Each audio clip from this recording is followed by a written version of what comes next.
In economist Saul Eslake's words, the Tasmanian budget handed down by Treasurer Michael Ferguson last week is, and I quote, a triumph of politics over economics, end quote.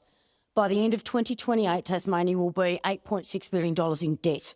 That's a record, but sadly not one that comes with a gold medal. The Tasmanian Liberal government tells anyone that will listen that they are the most responsible managers of Tasmania's taxpayers' money. If Tasmania was a company today, it would be in receivership, and the CEO would be lucky to get a gig in the future. But this is politics, and as long as you keep promising stuff to your voters, apparently you don't get held accountable.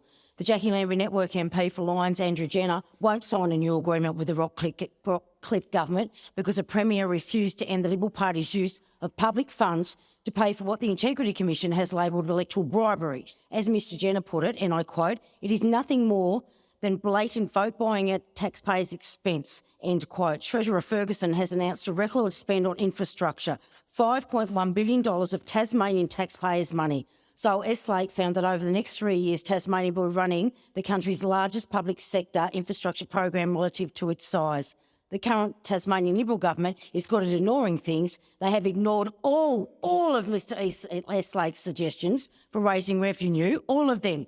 Tasmania, like the rest of Australia, is dealing with a cost of living crisis. But instead of addressing this, Treasurer Ferguson had delivered a budget which prioritises infrastructure projects over the Tasmanian people, like that stadium that we don't need. The Mercury reported today that is already blown out by $60 million. But don't worry, Tasmanians, apparently that is just part of the, and I quote, design process, end quote. We don't need a stadium with a roof. We need roofs over people's heads. We need a health system that works. And we need schools that are preparing our students for the 21st centuries.